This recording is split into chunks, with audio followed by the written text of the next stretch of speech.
Shri Advaita Gadadhar Srivasadi Gaur Bhaktavinda. Hare Krishna, Krishna Krishna, Hare Hare, Hare Rama, Rama Rama, Hare Hare. So we'll begin by chanting the invocation mantra and then the first 3 mantras of the Isopanisad. You can repeat after me. Om Purnamada Purnamidam Om Purnamadam Purnamidam Purnat Purnamudachyate Purnat Purnamudachyate Purnasya Purnamadaya Purnasya Purnamadaya Purnameva Vashishyate Purnameva Vashishyate Isavasyamidam Sarvam Ishavashyamidam Sarvam Yatkincha Jagatyam Jagat Yatkinyam Jagatam Jagat Tena Chaktena Bunjita Tena Tyaktena Bhunjita Magrida Kashasvadanam Magradha Kashyasvedanam Kurvane Vaha Karmani Purneva Karmani Jijivichakchatam Sama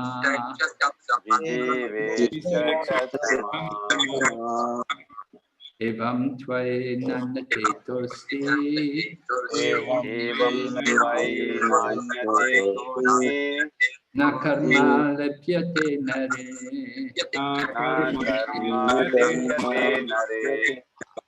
Asurya Namate Loka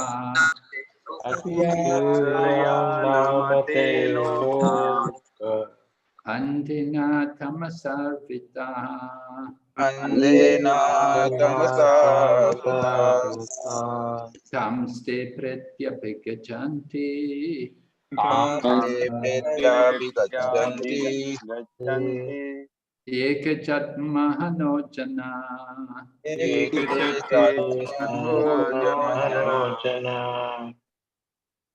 So in the last class we spoke about how if we follow the process given by the Lord, we can have a long life, right? Mentioned, we may live for hundreds of years, the verse says. But we have to work according to the Lord's plan. And that was known as the Ishyavashya system, Ishyavashya method, with God in the center.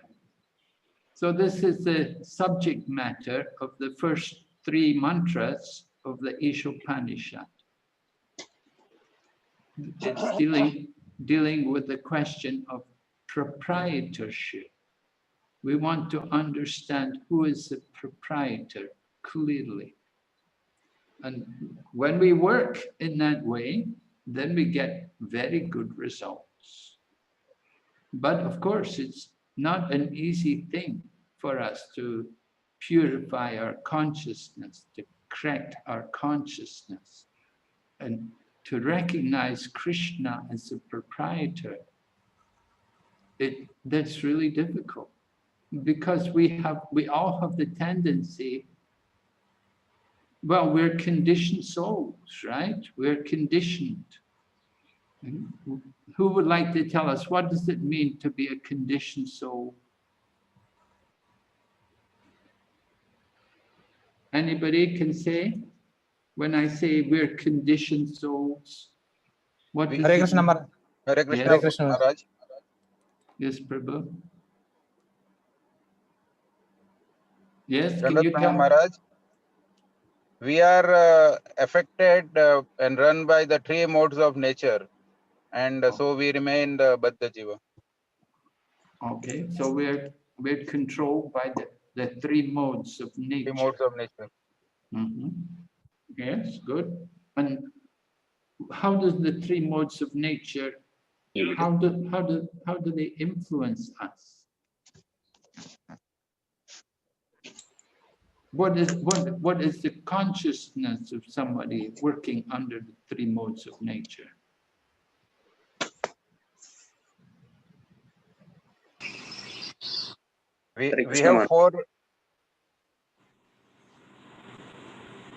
We have four defects, and because of the four defects, we always never can stay in sattva guna. So we fall into rajas and in tamas guna also, and so it is very difficult to stay in sattva guna. Okay, yes. The four defects. Would you tell us, please, the four defects? Our senses are limited. We commit mistakes.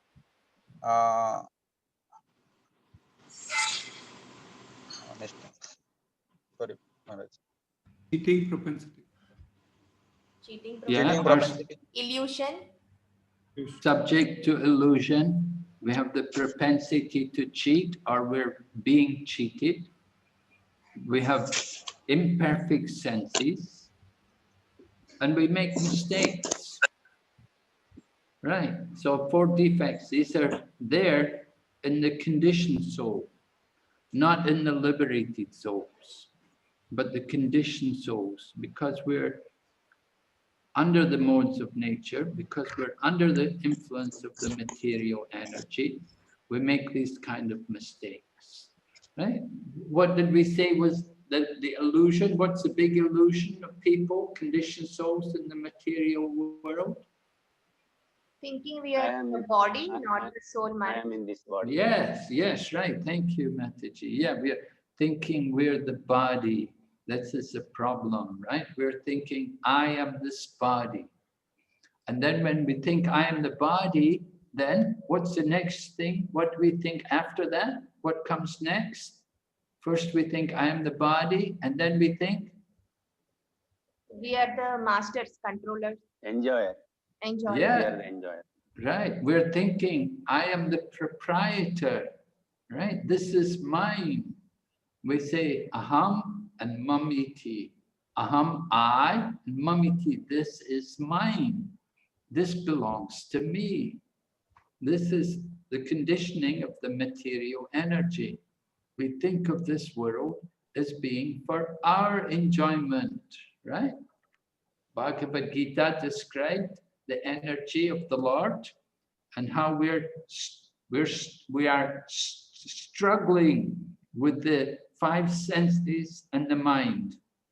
Mamivam sa jiva loke, jiva bhuta sanatana, manashastani indriyani, prakriti stani karshati. Right? Prakriti stani karshati. We're struggling with the prakriti, with the material nature. And why are we struggling with the material nature? Krishna says in the Bhagavad Gita, in chapter 7, Apariyamitastvanyam prakritim vidime param jiva bhuta mahabaho yedam daryate jagat. Yedam daryate jagat.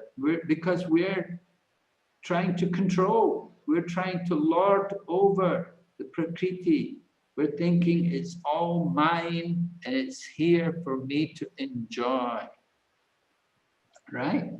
So when we remember that we're not the proprietor, that we're simply the servant and the Lord is the actual proprietor, then it has a very good effect on us. The whole situation of the world can change.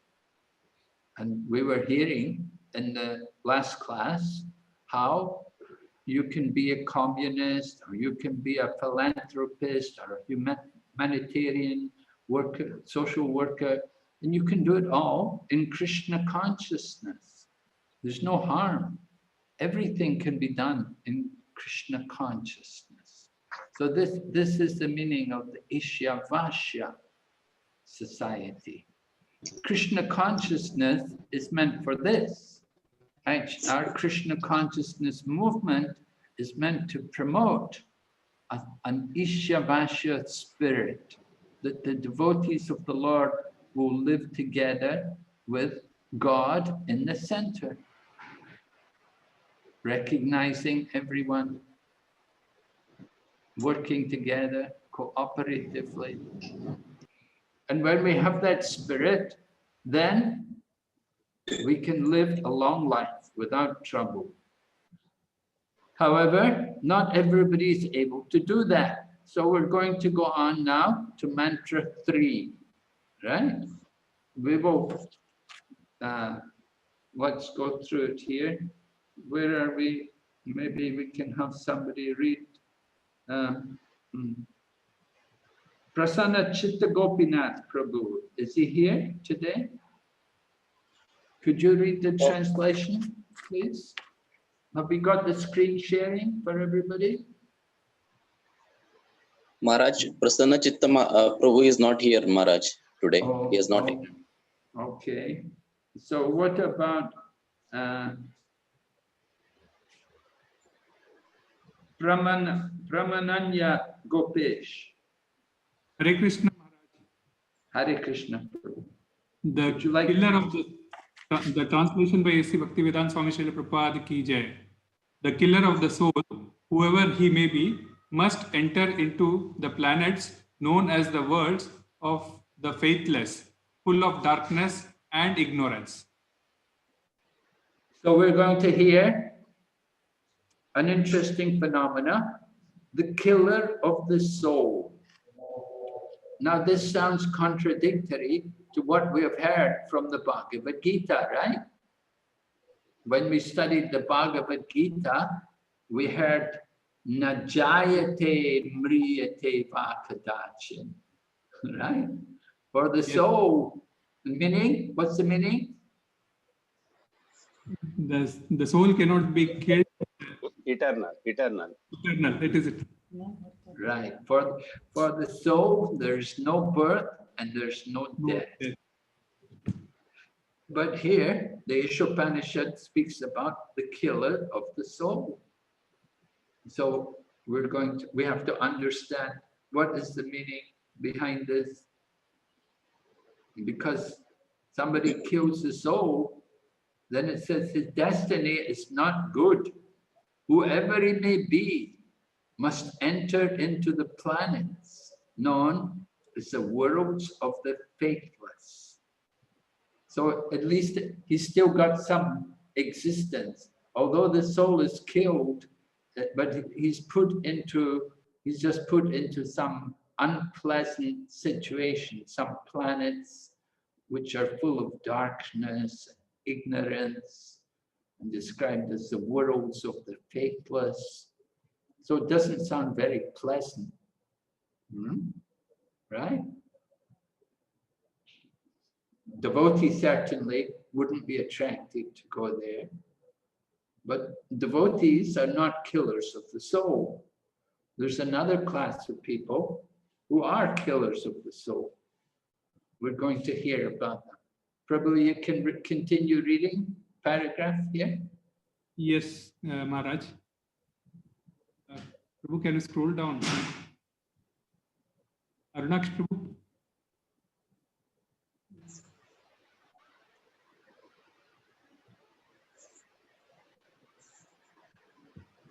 Yes. The human life is distinguished from animal life due to its heavy responsibilities.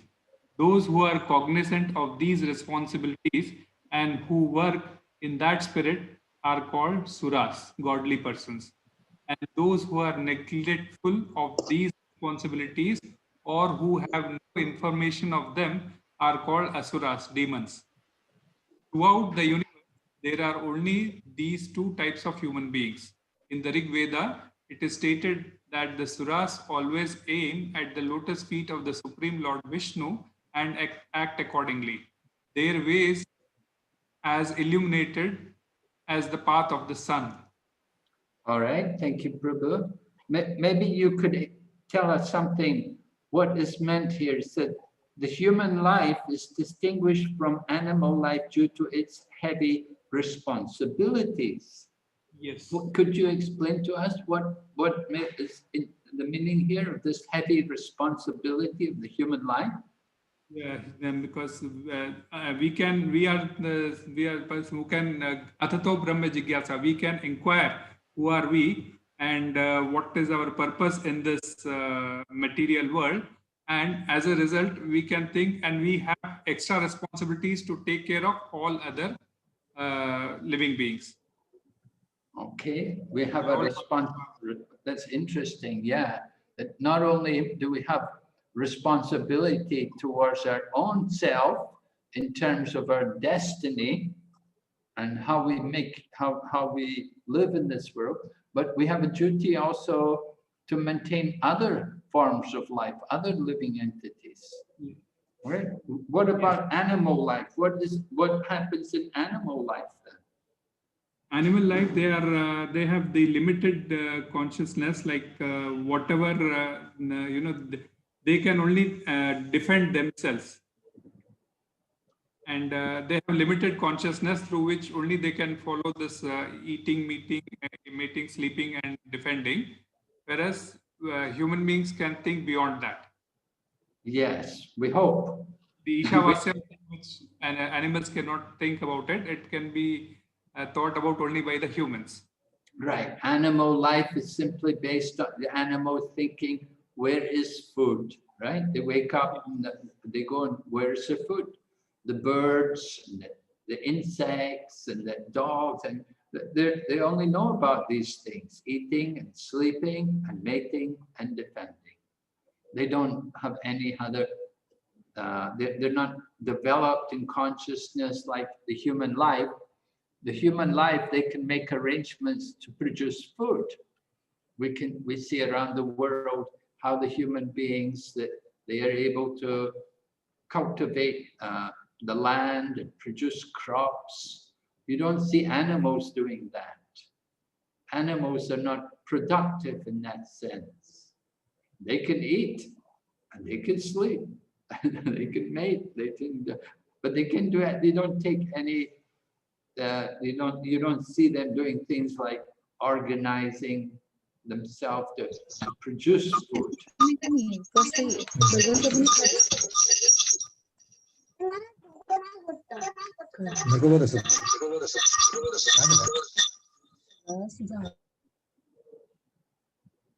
So this is the point, the duty of human life. So Prabhupada makes the point that there are two kinds of souls.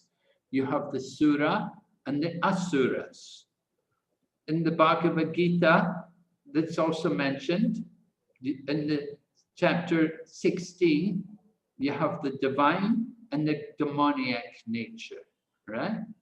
There's the divine nature and the Sura and the Asuras.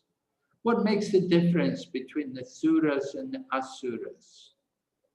Would someone like to tell us how some difference there between the two? Maharaj, Suras are the devotees of Lord Vishnu and Asuras are against the Lord. Okay. So the Asuras they oppose the authority of the Lord. And what about their attitude towards scriptures? How do the demons view scriptures? They act against the scriptures, Maharaj. Yes, they're also not, they don't like to follow the scriptural authority. They have their own ambitions and their own plans. They're always opposing. Sometimes there's challenges between the devas and the demons, the demigods and the demons. They fight each other. And sometimes Lord Vishnu has to come and help the devas to establish their authority over the demigods. Okay, so that's it. There's that kind of mood there.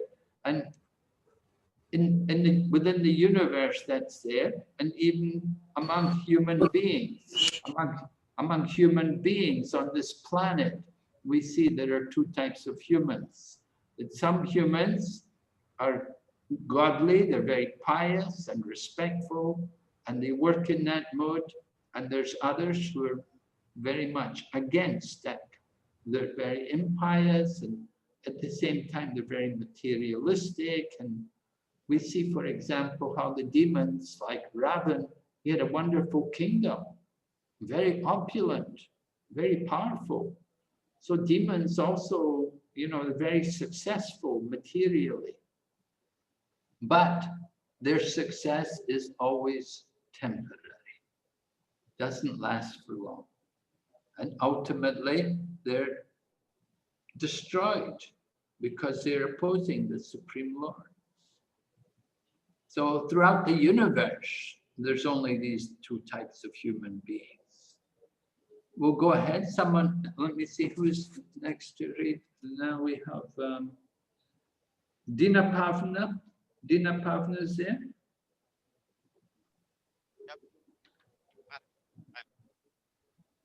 Yes, Prabhu. Din Pawan Prabhu, Hare Krishna.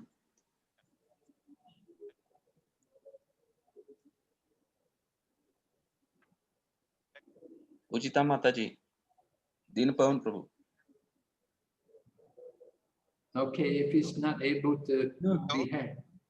I'm clear, Maharaj. Can we hear you? Prabhu, can you hear me? You're a bit mute, Prabhu, but we can hear you. You're very mute. Yeah, can you hear me, Prabhu? Balram Prabhu? Yes, Prabhuji. I have to read further. Yeah, Yes, Prabhu. please. There is a swine, dogs, camels, asses, etc., whose economic necessities are just as important to them as our. We missed a paragraph. I think you missed something. Yeah. Intelligent human being paragraph. Yes, intelligent human being. Sorry. Intelligent human beings must always remember that soul obtains a human form after the evolution of many millions of years in the cycle of transmigration. The material world is sometimes compared to an ocean, and the human body is compared to a solid board designed specially to cross this ocean. The Vedic scriptures and the acharyas or saintly teachers are compared as expert boatmen, and the facilities of the human body are compared to the favorable breeze that helps the boat ply smoothly to its desired destination. If with all these facilities a human being does not fully utilize his life of self-realization, he must be considered Atmaha, a killer of soul. Sri Isopanisad warns in clear terms that the killer of soul is destined to enter the darkest region of ignorance to suffer perpetually. All right, thank you, Prabhu. Yes, so Srila Prabhupada is giving the very important example here. How does he compare the human body? Human body is considered as a solid boat. Right, it's like a boat. So you have a boat. Is that enough to cross the ocean? If somebody comes with a boat and gives you a nice boat, are you just going to go on the boat and try No, to actually, cross? we need a boatsman who can help us to cross over this ocean. Right, and who is the boatman? Our Guru and our Siksha Gurus all are boatsmen. The devotees are the boatsmen who can help us to swim through this ocean. And Prabhupada also mentions the Vedic scriptures as well. Yeah, So they are the breeze that can help us to take over through. Right. No, he says the Vedic scriptures and the acharyas or saintly teachers are all compared to expert boatmen. And then he says the facilities of the human body are the breeze, right? Yeah. So what are these facilities?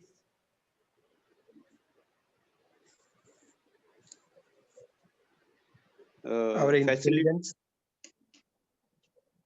Yes, somebody?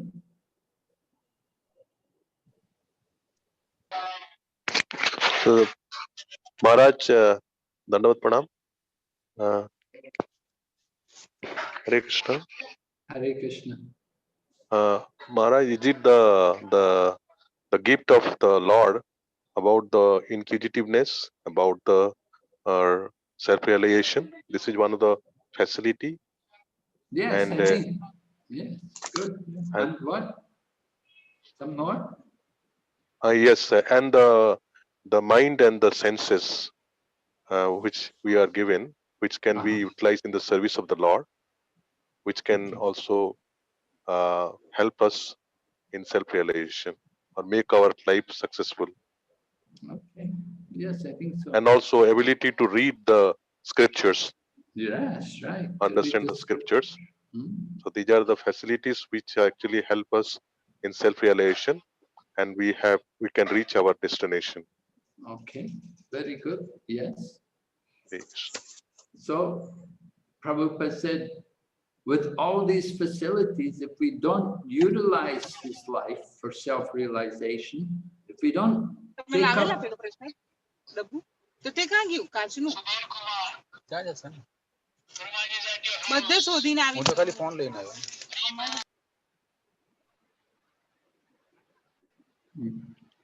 So if we don't take advantage of the human life, then we are Atmaha, killer of the soul. It's a great waste. We've been given the valuable human life and we don't use it properly. So it's very bad. In Bhagavad Gita, Srila Prabhupada talks about, in one purport, in the second chapter there, where Arjuna is describing his situation, that he says, Karpanya dosho pahata swabhava, that because of miserly weakness, I'm confused about my duty. So Prabhupada discusses there is a Brahmana, and there is, on the other hand, who's the opposite of the Brahmana? What's the word used? Misers. Yes, Kripana. Kripana, right, Kripana, right. Brahmana and Kripana. The Kripana is the miserly person. Brahmana, this, he will take advantage of whatever he's got to use it. He's generous and he will use everything properly for the Lord.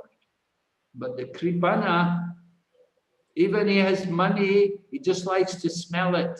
He doesn't use it. So that's not good. You like to count it, you don't spend it. So that's the Kripana. So this is like Atmaha, killer of the soul. He's not made proper use of the soul. He's got a human life and the soul is there in the body and you're not recognizing the need of the soul. So this is very bad situation, very dangerous situation. Dangerous because, as Isopanisad says, is going to enter into the darkest region of ignorance, to suffer perpetually. That's also mentioned in the Bhagavad Gita, that they enter into the lower species of life and suffer birth after birth. Why? Because that's what they want. They don't want anything more. They just want that. So Krishna fulfills their desires. Krishna gives all of us independence. Whatever we want, he will put us into that situation. All right, let's have somebody else read the next paragraph. Sampati Prabhu. Is he here? Sampati what's that? Ramabhadra? Surapati Maharaj. Oh, Surapati, sorry, Surapati. Hare Krishna Maharaj. Yes, please. There are swine, dogs, camels, asses, etc., whose economic necessities are just as important to them as ours are to us. But the economic problems of the animals are solved only under nasty and unpleasant conditions. The human being is given all facilities for a comfortable life by the laws of nature because the human form of life is more important and valuable than animal life. Why is man given a better life than that of the swine and other animals? Why is a highly placed government servant given better facilities than those of an ordinary clerk? The answer is that a highly placed officer has to discharge duties of a higher nature. Similarly, the duties human beings have to perform are higher than those of animals, who are always engaged in simply feeding their hungry stomach. Yet, the modern soul-killing civilization has only increased the problem of the hungry stomach. When we approach a polished animal in the form of a modern civilized man and ask him to take interest in self-realization, he will say that he simply wants to work to satisfy his stomach and that there is no need of self-realization for a hungry man. The law of nature are so cruel, however, that despite his denunciation of the need for self-realization and his eagerness to work hard to fill his stomach, he is always threatened by the unemployment. Hare Krishna Maharaj. Yes. So how true this is, even today, we know there's always the threat of unemployment. You know, so many people have lost their jobs due to this pandemic situation, because a lot of businesses have been affected. Tourism has stopped, travel has stopped so much, so many people are unemployed. It's become even more a threat today than ever before. So this is the laws of nature. Though people are willing to work hard, but they can't find a job. So this is a problem in the modern civilization. We ask people, come and work for Krishna, take an interest in self-realization. But they prefer just to work, to fill the belly. And we say, well, you come and work for us, we'll feed you. But no, they don't want that. They want to be independent of Krishna. So the duty of human life is special. The animals, they also have their needs. Early in the morning, you can hear the birds, all the different creatures, they're all asking where is the food, and they're busy looking for their food. They fly around and run around. Even the insects come crawling, looking where is their food. And somehow or other, they find something. So human beings, we're given facilities. We've got better facilities. We've got our apartments, and we've got cars, and we've got schools for the children, and hospitals when we get sick. And there's transportation systems. Some places you have, some cities you have the underground train, and we have communication with different telephones and so on. So this is all part facilities given for the human life. So Srila Prabhupada argues, just like a man in the government, he gets better facility. Why does he get better facility? Surapati? Why has a government officer got better facilities than because others? he have to, sir, Prabhuji, Maharaj, he have to discharge more responsible duties. Yeah, right. He's got the what responsibility has he got? He has to discharge highest duties. Yeah, well, right. What are these duties in the company or in the government office? He have to manage the lower clerks, all these other people, and he have to bring. Yeah, he has to make sure no inefficiency. Yes, sir. Yes, Prabhuji. He has to make sure no corruption. Everything should be done properly.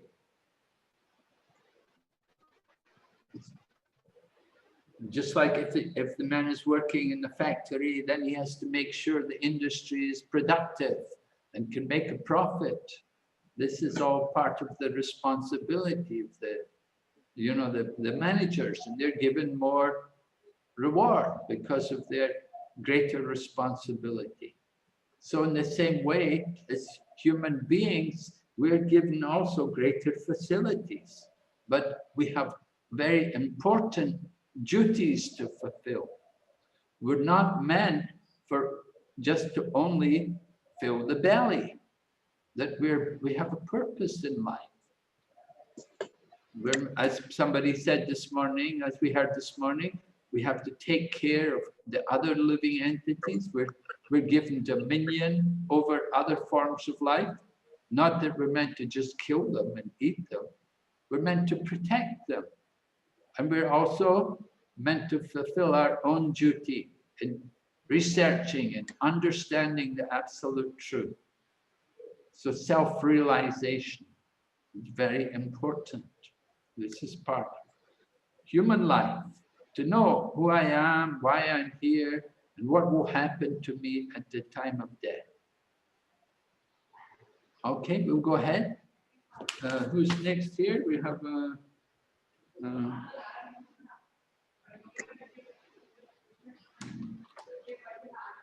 next we will hear from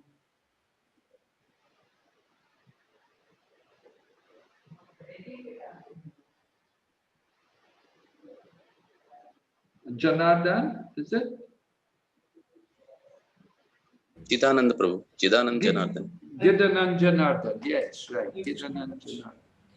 We are given this human form of life not to work hard like. We are given this human form of life not to work hard like asses, swine, and dogs, but to attain the highest perfection of life. If we do not care for self-realization, the laws of nature force us to work very hard, even though we may not want to do so. Human beings in this age have been forced to work hard like the asses and bullocks that pull carts. Some of the regions where the asuras are sent to work are revealed in this mantra of Sri Isopanisad. If a man fails to discharge his duties as a human being, he is forced to transmigrate to the Asurya planets and take birth in degraded species of life to work hard in ignorance and darkness. Yes, thank you, Prabhu. So, Srila Prabhupada is describing what happens when we don't take advantage of the human form of life. The people are forced to work hard, to work like animals, to pull heavy loads. Sometimes we see in the streets how people have to pull the heavy load, work hard like asses or bulls. So human life is not really meant for that. Of course, we're not meant to be lazy, but we're not also meant to work like asses and bulls. We're meant to make proper use of our life. So the result of people developing the demonic or the asuric qualities is that they go into the lower regions.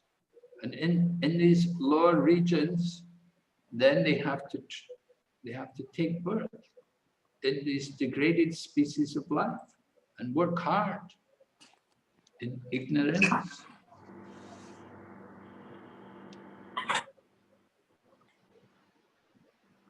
So we have to recognize what is our duty as a human being, human life, the responsibility. And if we don't take it, then we don't need the human life. Then we're given some other form of life. We're put into some other species of life. We don't like to be a human being. Some people, Srila Prabhupada was in America and he was talking about how the dog life, it's not a pleasant life, it's very miserable life in the body of a dog. But one young American man was arguing, he said, I don't think it's so bad. I think dogs are all right. They do all right. They just run around and play with each other. You know, they have a good time. So Prabhupada said to him, he said, then I give you my blessing. If you like to be a dog, then become a dog. You know, sometimes people are very ignorant. They don't see the misery which is there in these lower forms of life. But there is a lot of misery in the other. Misery is there in all forms of life. But the human form of life is special because we have the opportunity to solve the misery, to get out of this situation. It's very difficult for the animals to get out of their condition. Right? So next person, who is it? Jai.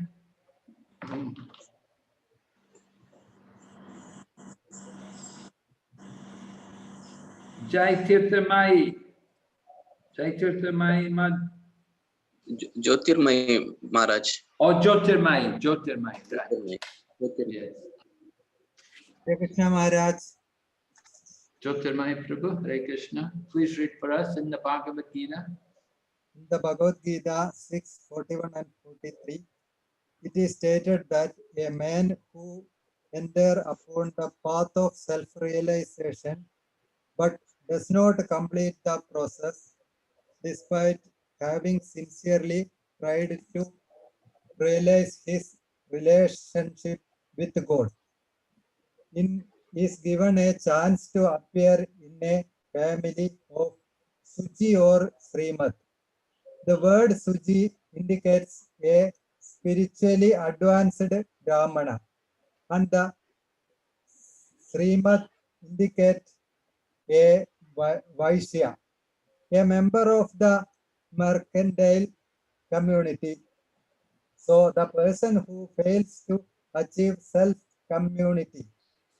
So the person who fails to achieve self-realization is given a better chance in his next life due to his sincere efforts in this life.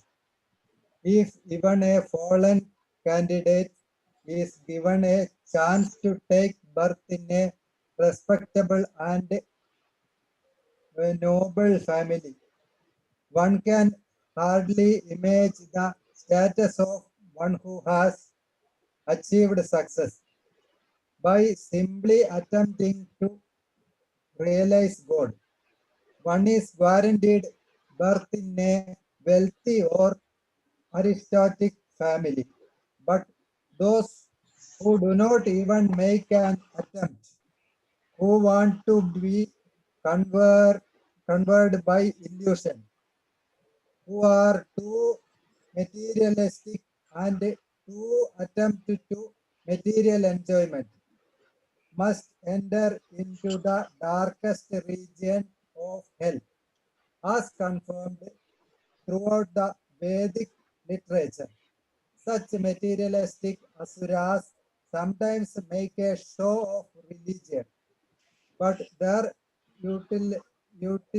ultimate aim is material prosperity.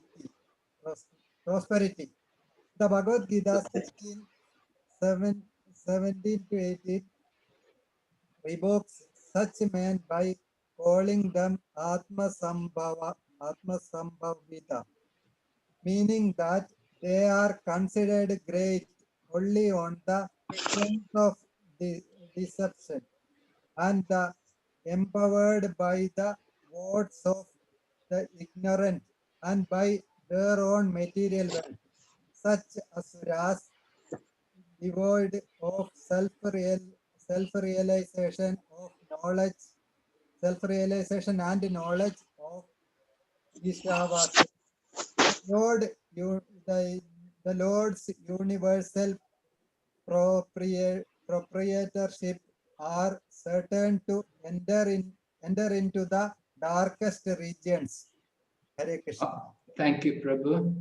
So Srila Prabhupada is referring to Bhagavad Gita chapter 6 there, after Arjuna had asked the question about what happens if I take up this process and I'm not successful. So the Arjuna's question is very relevant because all of us will wonder like that. You know, we make sacrifices to study this knowledge. We make sacrifices to chant Hare Krishna. We give a lot of time for these activities. So what happens if we're not successful? Arjuna wanted to know, because there's no telling that we'll be able to be perfect so that we can go back to Godhead. So what will happen? So Lord Krishna explained. Who knows? Anybody remember from Bhagavad Gita, chapter 6? Lord Krishna explained two situations. One is practice for a short time, and one practice for a long time. Right? What happens? Somebody practiced for a short time, but not successful. Now, why would he not be successful? Would any of you like to say? Somebody practiced yoga, but he wasn't really successful.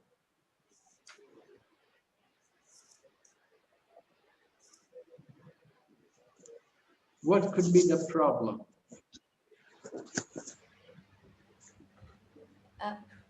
Hare Krishna Maharaj, because the Maya is so strong, sometimes temporarily devotees fall down. Okay, so can you tell us more specifically what kind of thing could happen to somebody? What kind of things Maya could arrange to cause them to fall down?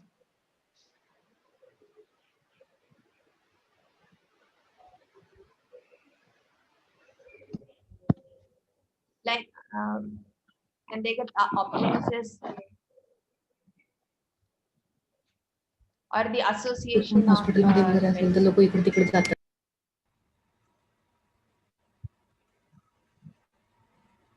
I'm sorry, Maraji, I couldn't hear. I think you answered twice, but I couldn't hear either of them. What was the first thing you said? Yes? Marriage, because of opulences, they get material opulences, sometimes they fall into the trap, or a bad association with the materialistic person. Because of material opulence. Hare Krishna Maharaj. Hare Krishna Prabhu. Wait, I'm not finished. I'm not finished yet. I'm still talking to Maraji. I'll just talk to Maraji a bit more. So Maraji, you said material opulence would be the cause of fall down? Yes, Maharaj. One of the cause, Maharaj, and the other association with the non-devotees. Well, I don't know if that's really correct to say that material opulence could be the cause of fall down. But there's what is the danger with material opulence? When, for example, when he gets some money, a lot of money, so obviously he thinks of a luxurious life, and there is a chance to fall down. So they get in the trap of the materialistic association and they fall down. Yeah.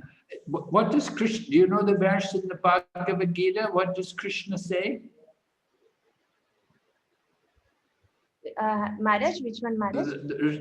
There's a verse in the Bhagavad Gita. Krishna said, "Bhogaishwarya prasaktanam."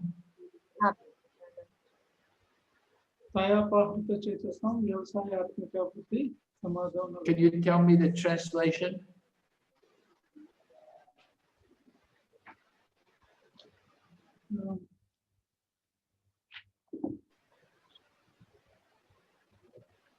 The translation reads that in the minds of those who are attached to material opulence and who are bewildered by such things, then the resolute determination for devotional service does not take place.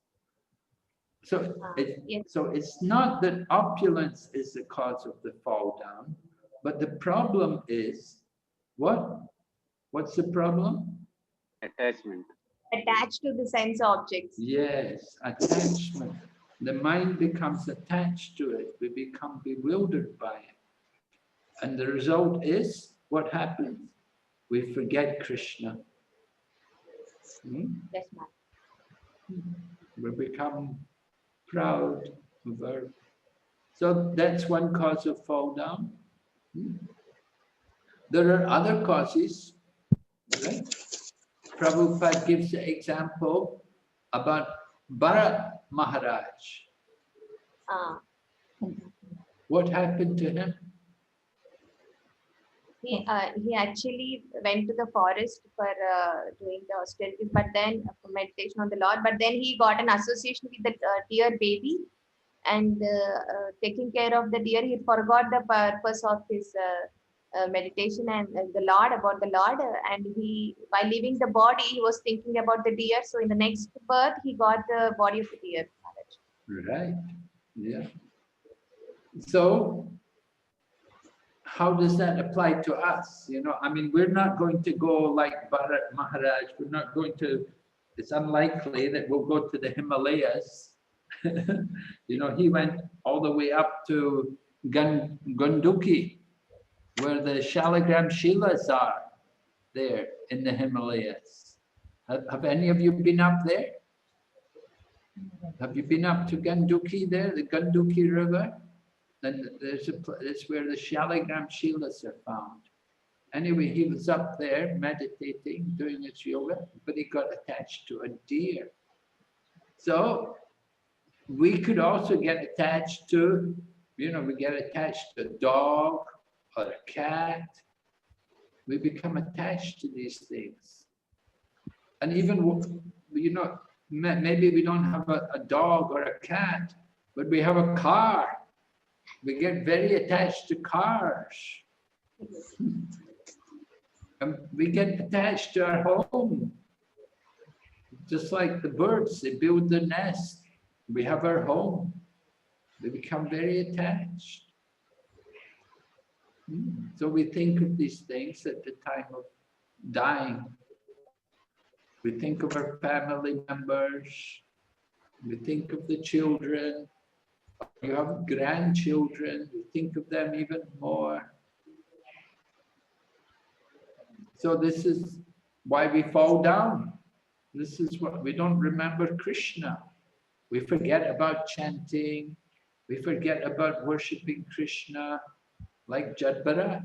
He forgot everything. He forgot. He was doing it, but he was thinking more about the deer. Anyway, because he'd practiced for some time and he was already advanced, but somehow he fell down.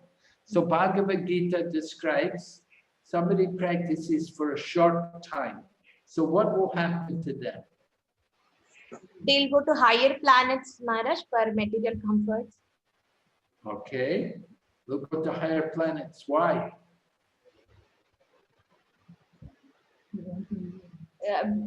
Because they fall down to enjoy material enjoyment. So they will get the higher material enjoyment in the higher planets.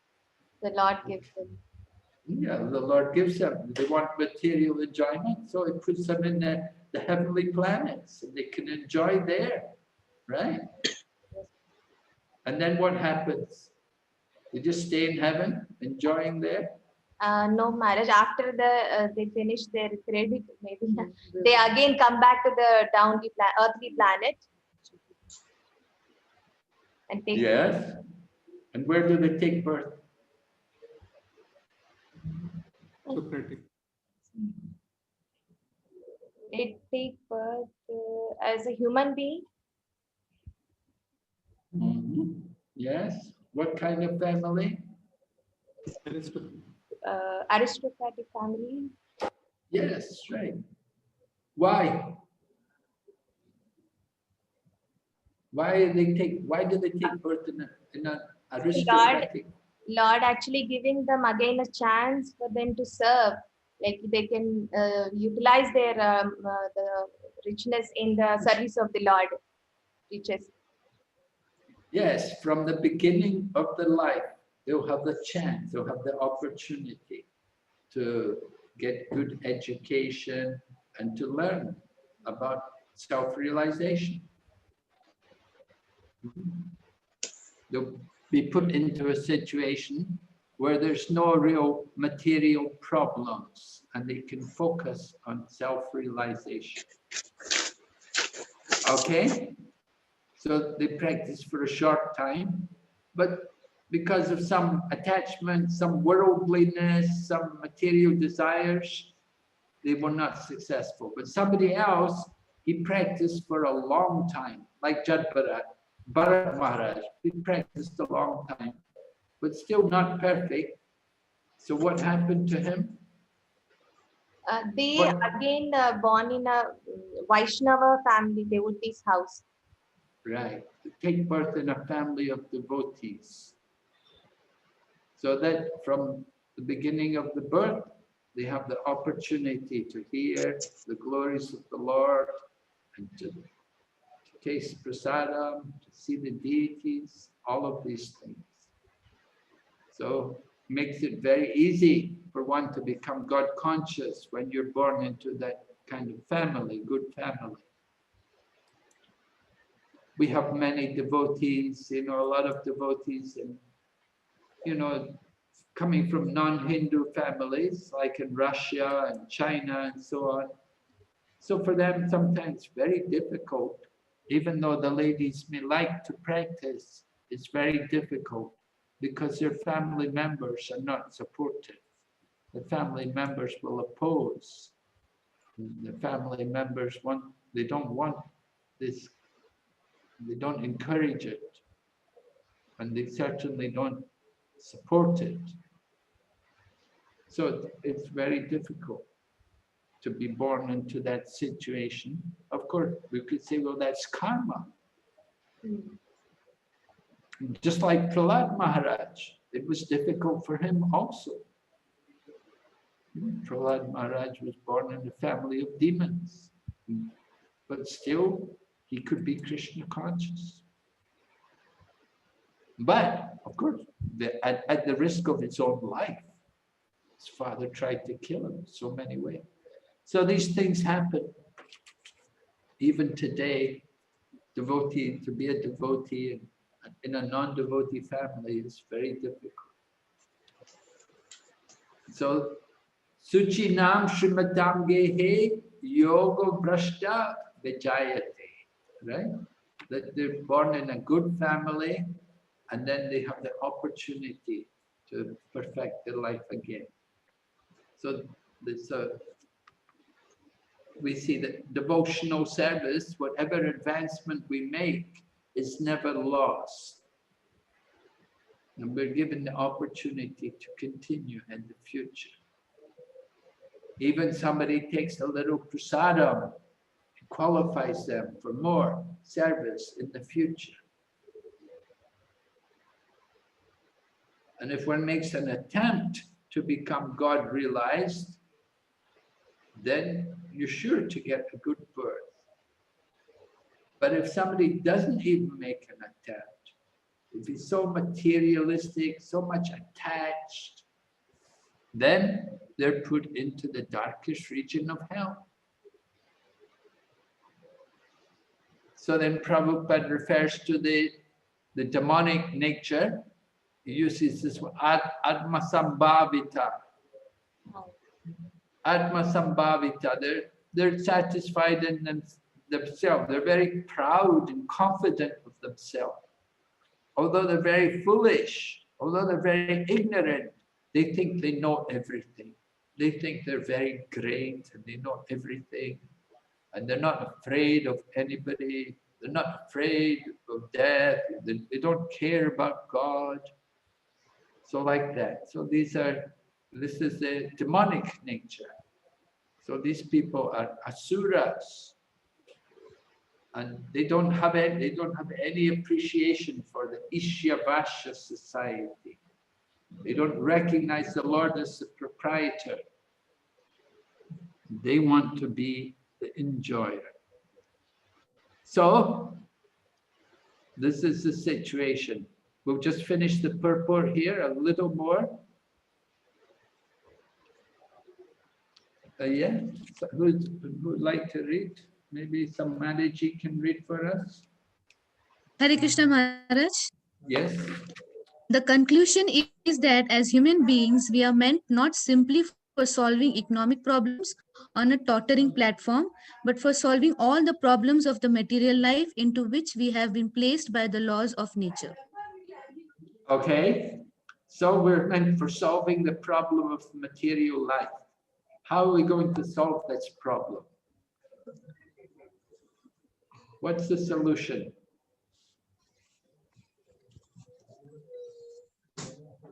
How are we going to overcome the laws of nature? We've been placed by the laws of nature into material life. How can we solve the problem?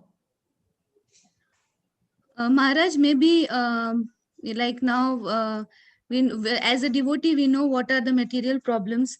So maybe we can, by chanting or surrendering ourselves to the Krishna, we can solve this. Yes. It's my thinking. We can do that. Yes. And in relation to this section of the Isopanisad, what is the recommendation? No idea, Maharaj. No, the first three verses, they're all talking about what? We heard the first verse, the second verse, yes. They were proposing the Ishyavasya. Ishyavasya, yes, right? Yes, and then yes. the third verse is describing those who don't follow Ishyavasya, right? Yeah. So how can you improve your Ishyavasya, your application of the Ishyavasya principle in your life?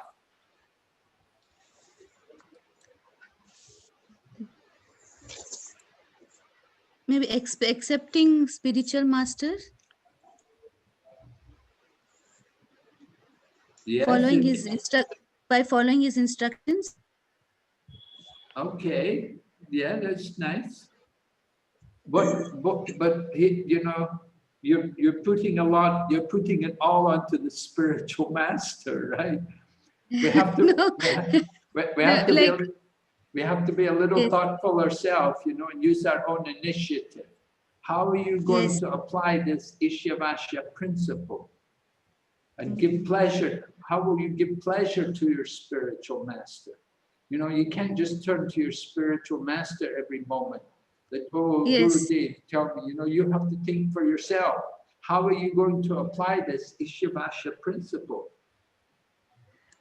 Like Maharaj, if I am accepting a guru, so that whatever instructions he has given us, we have to follow that, and we have to help, like, you know, we can spread Prabhupada's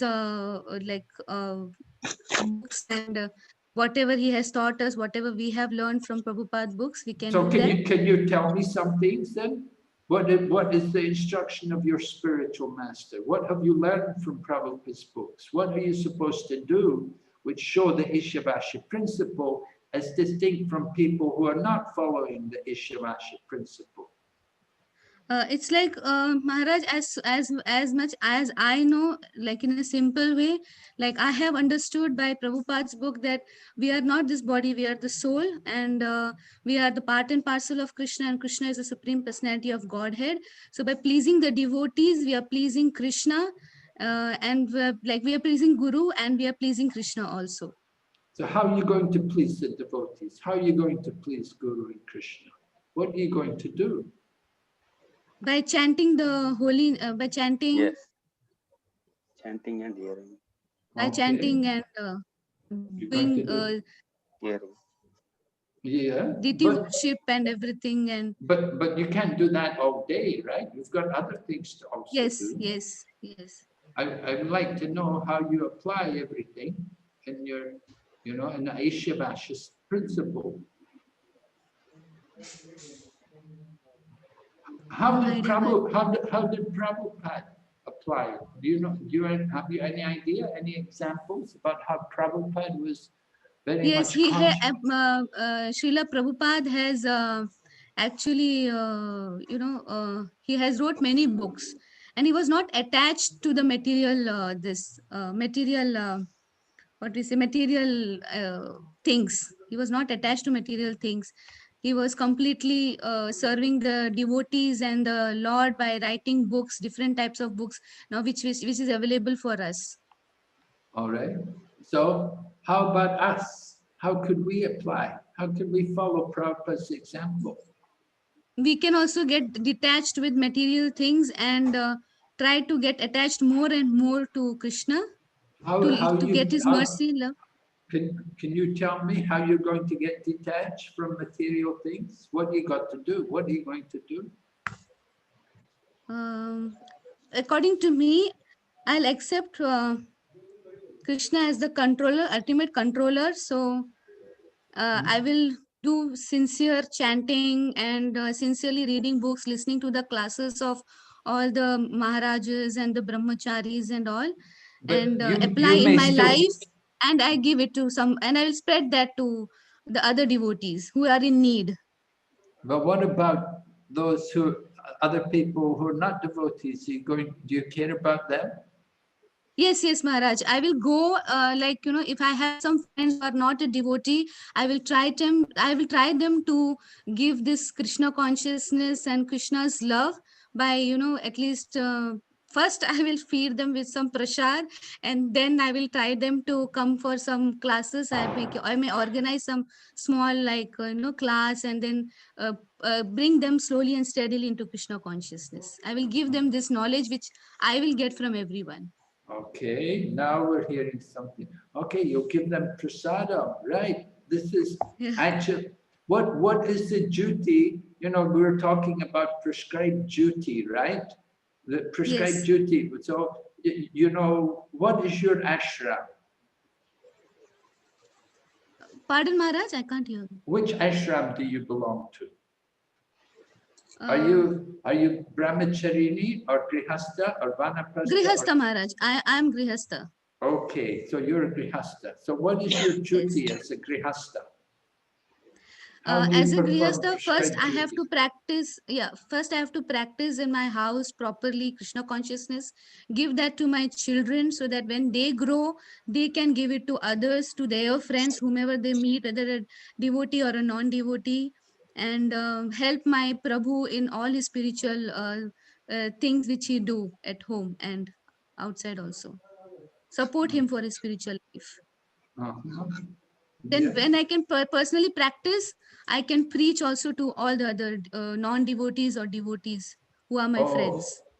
Oh, so you're not going to preach until you can practice first perfectly yourself. Yes, and then I will apply it, Maharaj. First I'll apply it to myself, then I can give the class, like I can preach others. You might be a long time before you do any preaching. Right?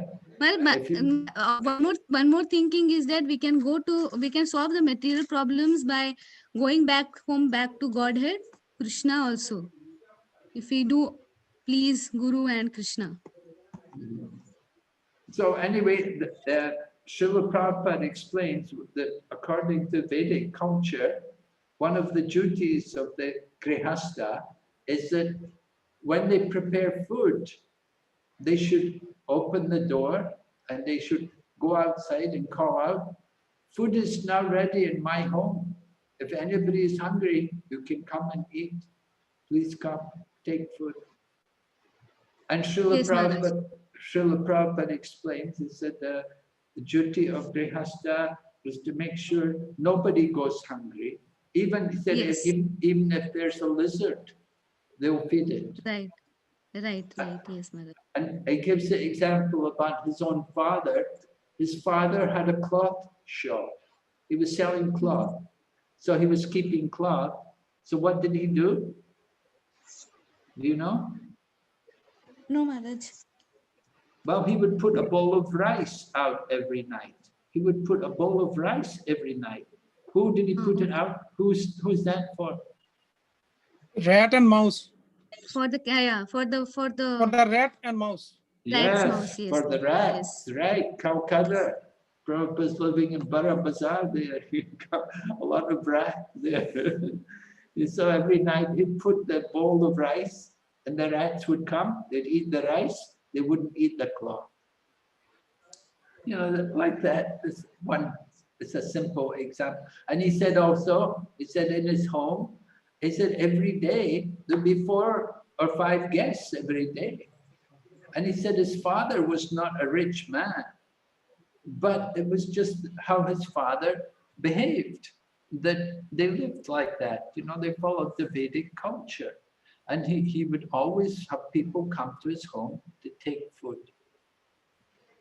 This is something of the duty, prescribed duty of the Grihastha, to have guests, you know, not that, you know, Grihastha sometimes, oh, I don't want anybody coming, don't bring anybody to our, you know, sometimes they want to be very private like that. But actually the duty of householder life is to have guests come and to feed them and like that, to invite guests. So this is prescribed duties. This is Ishabashamud, the Ishabashamud. They have something, you know, it's not just for my enjoyment, but we recognize Krishna as a proprietor. Another example, Prabhupada was very conscious about not wasting things. He didn't like to see anything wasted. Even one morning we were walking with Prabhupada and we walked past the house and the tap was running and there was nobody there, but the water was running. Prabhupada sent a devotee, he said, go and turn that water off. He didn't like to see the water running and just being wasted. So he was very conscious, this is Krishna's energy. We have to take care of it. And even Prabhupada was so frugal that when people would write to him, you know, in the days when we had snail mail, you know, snail mail, you know, takes a long time to come. So everything is sent, everything would be sent in an envelope. Prabhupada would open the envelope and he would unfold the envelope and he would write on the envelope. He'd make his notes on the envelope. He wouldn't waste even a tiny scrap of paper. He was so conscious. This is Krishna. And I remember here in Mayapur, how in Mayapur, if somebody went out of the room and left the lights on and the fans running, then Prabhupada would get upset. He said, nobody's in the room. He's leaving the lights on and the fans are running. He said, why is he wasting Krishna's? Why is he wasting Krishna's energy like this? So like that, Prabhupada had that kind of consciousness, you know, to be very careful about everything, not to waste things and not to unnecessarily take more than what we need, right? That's discussed in the Nectar of Instruction. That is atyahara, not only eating more than necessary, but collecting more than necessary. Of course, we have to have certain needs, you know, like a woman. Women need more clothing than a man. You know, the average woman, we will ask maybe a Mataji can tell us, how many saris do you have? Or maybe not saris, but you know, Punjabi suits or whatever you're wearing, gopi dresses. You know, the average woman, Prabhupada said, will not be happy unless she has at least, how many? Maybe 30 saris? Maybe 30? More than 50, Maharaj. More than 50. Oh my goodness. Oh, so opulent. Just see. But for a man, of course, a man, it won't be quite, you know, the man will have, you know, a few pairs of trousers, you know, doesn't have much, most men. So like that, you know, we want to be a little conscious, you know, not over collecting. I had the experience. I went in someone's house one time there in the Middle East, and I went in. My goodness, I thought I was in a shoe shop. There were so many shoes, you know, and there were all shoes. One lady, you know, all one lady's shoes. There were so many shoes, different colors, different styles. So like that, you know, this is Achihara, over collecting. You know, of course, women they have need, they have to have certain needs. Maybe it may be justified. But Ishavasya, we want to be a little conscious that God's in the center and recognize everything belongs to Him, and try to be economical in our use. And certainly with food, we don't waste it. Do you remember what happened when Prabhupada was a child? If some grains of rice would fall down,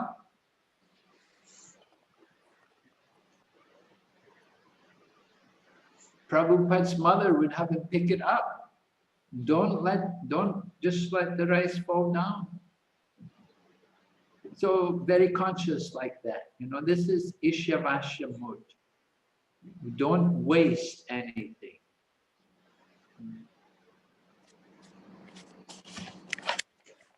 Anybody like to offer some thoughts on this? Do you have any suggestions yourself how you can utilize this Ishavasya principle?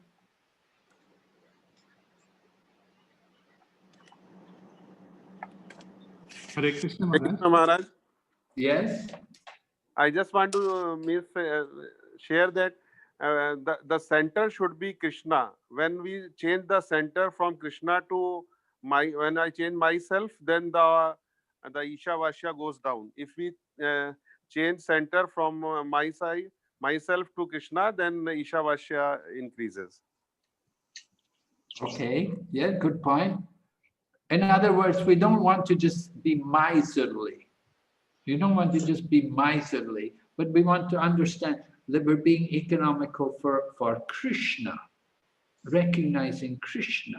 The Krishna consciousness has to be there. It's not just being miserly or frugal, but it has to be in Krishna consciousness. Okay, it's a valid point. Yes. Example is this internet, Maharaj. Earlier we used to not log into more internets and more Zooms and all that. But after pandemic, actually, even this Zoom has become a platform where we had connected with Krishna and listening more of the classes, listening more of online lectures and all those, Maharaj. So connected with Ishavasya. All right. So yes, there's no harm in using technology. Prabhupada was not against us using technology in the service of Krishna. So as with the pandemic, we've become more dependent on technology, and it certainly helped us a lot during this pandemic crisis, that we can increase our hearing and chanting. We have the opportunity for more association. But with everything else, there's also dangers. You know, we see with the internet that, and with the, what they call it, G4, G5, and like that, now people can use their mobile phones. They don't need televisions, and they can get everything on their mobile phone. They don't need the computer even hardly. But what are they doing with their mobile phones? You know, what are they? Not everybody is in Krishna consciousness. There's a lot of evils also being propagated on the internet, on the cyberspace. So it's not that technology is wrong, but it's how we use it. People have to be properly educated and properly guided to understand these things. If they use the internet just simply to pursue their sense gratification, watching Bollywood movies, and going even more bizarre into the realm of pornography and such things, then it's very dangerous for society. And certainly these evils are very much there. So we do have to educate people. Yes, ma'am. Trying to awaken people to the danger. The danger is that you have the human life, you don't use it properly, you go into these darkest regions of ignorance, full of darkness and ignorance, right? You enter into the lowest regions in the universe and can remain there. So people who are a little thoughtful, they will appreciate. Unfortunately, not everybody is thoughtful, but we try. It's our duty to try to awaken people, to get them to understand. So this is the message here in the first 3 verses, the importance of Ishavasya, recognizing Krishna as the proprietor, being very careful how we utilize everything. You know, Prabhupada saw a lot of things in the modern society were really not so necessary. For example, one devotee had an electric razor for shaving his face. Prabhupada said, this is not necessary. He said, you don't need this. And then also washing machines. Washing machines, you know, Prabhupada saw how they you know, back and forward, back and forward, back and forward, wish wash. They don't really wash things. They just simply soak them in water and mix them around a little bit. Prabhupada thought these kind of things also just not necessary, not proper.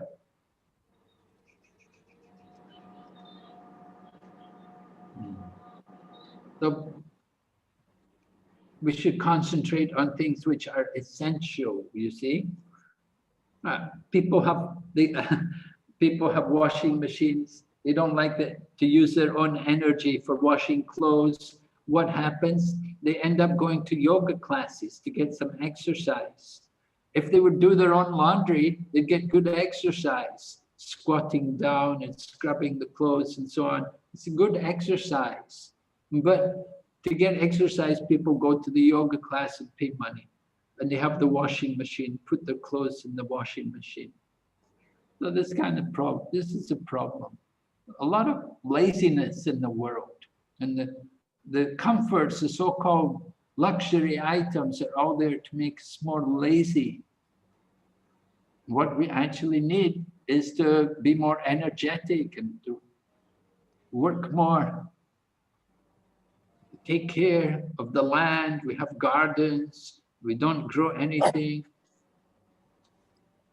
We can grow flowers. We can grow vegetables. You can grow so many things. But people just like to go to the supermarket and purchase everything. So Ishavasya spirit is there, making proper use of the resources which are given to us by the grace of God. Can anybody give some suggestion how they can incorporate some Ishavasya principle in their home or in their situation in life?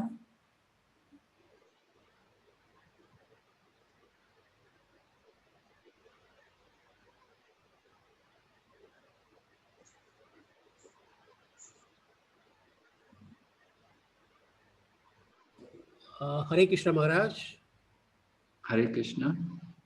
So the Isavasya principle along with the karma principle which has been mentioned there, we do our job with contentment, satisfaction, and enjoy whatever has been allotted to us with contentment, then we will be able to reach the full life of 100 years with happiness, and also we will reach our ultimate goal. Okay, you do your job, but then the fruit of the work, what do you do with the fruit of the work? The fruit of the work has to be offered to Krishna. And over the period of time, we have to do it with Niskama Karma Yoga, we must be able to practice. Okay, so what percentage of your fruit of the work do you offer to Krishna? Full. Everything belongs to Krishna. Isavasya principle says everything, he is the owner. Proprietorship is something we are working for. 100% you give to Krishna. Yes. We are offering one, like it is not that we are offering our portion of the earnings or something like that. What our work itself is an offering to Him. Whatever work itself is an offering to Him. We are doing with a sense of offering, and without expecting any fruits on that. Well, okay. When you study Nectar of Instruction, Srila Prabhupada writes there how it's the duty. Percentage he has mentioned, yeah. Huh? Yeah, percentage of income, sharing the percentage of income with for devotional, for family, for charity, and other things he has mentioned it. Of course, that is a mundane point of view. So how much percentage are you going to give for charity? Charity I can give with the present income, I can give about 25 to 30%. 25%. Okay, Rupa Goswami recommends 50%. 50%. Yeah, that's mentioned 50% should be given for the service of the Krishna conscious movement, or for the service of the Vaishnavas and the Brahmanas, right? 25% for the family, 25% for emergency purposes, and 50% given in charity for the Brahmanas and the Vaishnavas, or for the Krishna consciousness movement. Now, I know that's, of course, that's difficult for people. That's a lot to give 50. But that's what it says. That's what, of course, Rupa Goswami, he did that when he retired. So maybe at the time of retirement, you can do that when you retire. But as you go on working, you can also think like that. This is, of course, that's the Ishavasya principle. Prabhupada didn't enforce that, but he recommended that. Mentioned there, that was the example Rupa Goswami had said. Very powerful example. Of course, very difficult for people today because you have so many other things.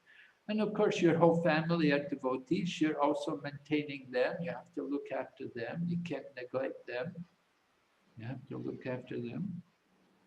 But yes, it's Ishavasya. It's all Krishna's. We have to recognize Krishna's proprietorship. And our prescribed duty is working, offering the results to Krishna. Any other questions, any other comments, any other suggestions how you can become more in the mode of Ishavasya? What are you going to do? Hare Krishna Maharaj. Hare Krishna Prabhu. Maharaj, to stay on Isavasya, best thing is to stay with the Sadhu Sangha. Like most of the falls which happen with very high level devotees, like even Parikshit Maharaj can be illusioned, as he was alone and he almost had a fall down and he got a curse. But as he was again got back into the good Sadhu Sangha, he could recover. Same thing with Tajamil. Like he had a fall because he was a very high level Brahmina, knowledgeable Brahmina. But when he was alone and he was not Sadhu Sangha and he see the odd situation and he had a fall down and he lived in that life for almost another 50-60 years. But then he had association, Sadhu Sangha, and he got his son named Narayana, and which helped him recover in overall process. So we have to keep Sadhu Sangha all the time. And of course, we should follow other principles of devotional service. Yes, you're right. We have to keep the association very important.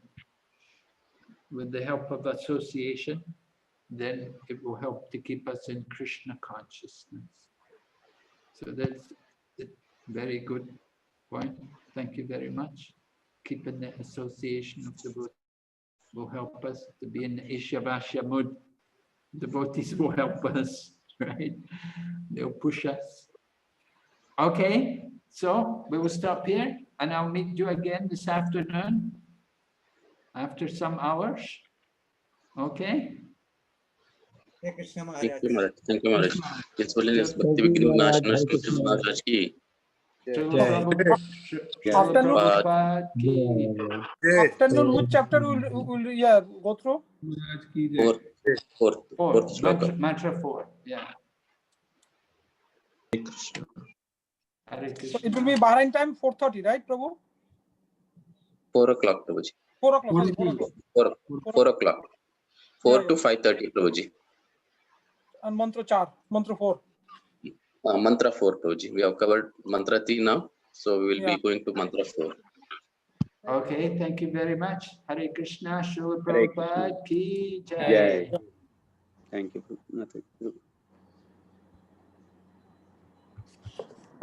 Hare Krishna. So we'll end the meeting here. So Vancha Kalpatarubhyasya Kripa Sindhubhyo Cha Patitanam Pavanebhyo Vaishnavebhyo Namo Namah. Hare Krishna. Hare Krishna. So we will meet at 4 o'clock. Before you leave, I request forgiveness from my side. I pushed you all to come in time. I sent the sentences that if you don't come by 10:10, it will be difficult to get you admitted. So all that I made only to make you conscious. And besides, backside, I said all the Balram Kinkar Prabhu and the co-hosts, everybody, I told them, admit them as and when they come. My intention was, when Maharaj comes over here, we should not be doing an offense like Vaishnava Aparada. Maharaj will be waiting for us. If he thinks that, oh, they are not interested in me, if they wanted to see Guru Maharaj, then why should they have to class? So there could be a possibility that to avoid such a situation, I forced you. And with that, of course, if so, initially, even if like Tribanga Gopal Prabhu or our Shubhamai Rajesh Prabhu, if they have missed any initial classes, please let me know. I will be able to give the links for the total class also. Okay. Hare Krishna Prabhuji. Thank you, Prabhuji. Hare Krishna. And next class onwards, I mean, why I'm saying this, that I'm like coconut. I'll be harsh from outside, but from inside, I will be making all the arrangements for your benefit. Why I'm saying now, because next time class, you should not be taking an undue advantage. And I'm sure by next class, our Bhakti Sastri is over. So now, even if I tell you the secrets, it doesn't matter. Thank you, Prabhuji. Hare Krishna. Hare Krishna. Hare Krishna.